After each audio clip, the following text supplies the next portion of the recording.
नमस्कार दोस्तों। एक बादशाह संध्या के समय वेश बदल कर घूमने निकले। उनके साथ कुछ सिपाही थे जो दूर रहकर उनकी रक्षा करते थे। एक स्थान पर एक इमारत का निर्माण कार्य चल रहा था। मजदूर कतार में मजदूरी लेने के लिए खड़े थे। एक मजदूर ने अपनी मजदूरी ली, जेब में रखी और गुनगुनाता हुआ चला। बादशाह ने उसे रोक लिया, पूछा, मुझसे कुछ बातें करोगे? क्यों नहीं, मजदूर रुककर बोला। कहो, क्या बात कहना चाहते हो? आओ इधर पेड़ के नीचे बैठ जाएं। मैं तुम्हारा अधिक समय ना लूँगा। मुझे मालूम है पूरा दिन काम करके तुम थक चुके होगे। बस थोड़ी देर के लिए मेरे साथ बातें करो। ऐसी कोई बात नहीं है। मजदूर हंसकर बोला, मैं अभी 8 घंटे और काम कर सकता हूँ। दोनों पेड़ के नीचे जाकर बैठ गए। तुम्हें जो मजदूरी मिलती है, क्या वो तुम्हारे लिए पर्याप्त है? बादशाह ने पूछा। हाँ, काफ़ी है, मजदूर ने कहा। कितना कमा लेते हो? 4 रुपये प्रतिदिन। उन्हें खर्च कैसे करते हो? मजदूर हंसकर बोला, बड़ी आसानी से खर्च करता हूँ। सीधा हिसाब है। 1 रुपया मैं खाता हूँ, 1 रुपया कर्ज देता हूँ, 1 रुपया कर्ज लौटाता हूँ और 1 रुपया फेंक देता हूँ। ये सीधा हिसाब है। बादशाह उलझ कर बोले, मेरी समझ में कुछ नहीं आया। मजदूर ठठाकर हंस पड़ा, बोला, मैं पढ़ा लिखा नहीं हूँ भाई, बस पहेलियों में बात करने का शौक़ है। सो बात बना दी। पहेली है तो पहेली का जवाब तो बता दो, बादशाह ने आग्रह किया।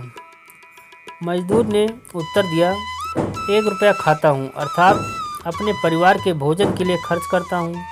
1 रुपया कर्ज देता हूँ, अर्थात अपने बच्चों पर खर्च करता हूँ ताकि वृद्धावस्था में वो हमारा ख्याल रखें। 1 रुपया कर्ज लौटाता हूँ, अर्थात अपने बूढ़े माता पिता पर खर्च करता हूँ क्योंकि उन्होंने मेरा पालन पोषण किया है।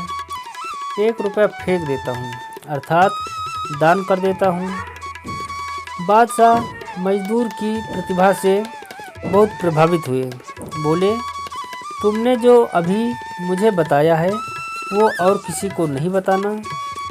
कोई पूछेगा तो अवश्य बताऊंगा।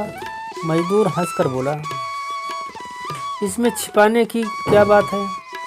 तुम कोई हमारे बादशाह हो कि तुमने आज्ञा दी और मैंने मानी? हाँ, हम बादशाह ही हैं। बादशाह ने अपना परिचय कराया।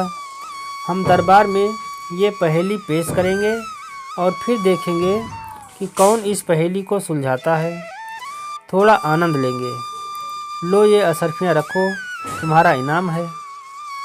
मजदूर घबरा कर खड़ा हो गया, बोला, इनाम की ज़रूरत नहीं, मैं आपकी आज्ञा का पालन करूँगा। ये असरफियाँ तुम्हारी अक्लमंदी का इनाम है। अब तुम इसमें हमसे वादा करो कि तुम जब तक 100 बार हमारा चेहरा नहीं देख लोगे, किसी को पहेली का हल नहीं बताओगे। मजदूर ने इनाम लेकर वादा कर लिया। दूसरे दिन बादशाह ने दरबार में पहेली पेश की। एक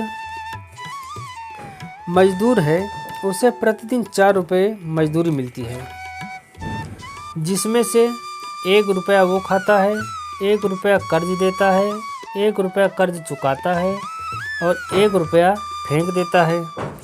बताओ कि वे 4 रुपये कैसे और कहाँ खर्च करता है। दरबार में मौन छा गया।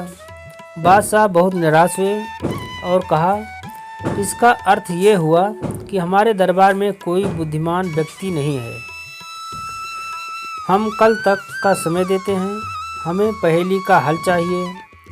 मंत्री बड़ा होशियार था।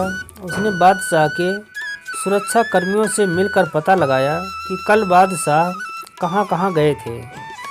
उसने न केवल मजदूर को तलाश कर लिया बल्कि पहेली का हल भी जान लिया।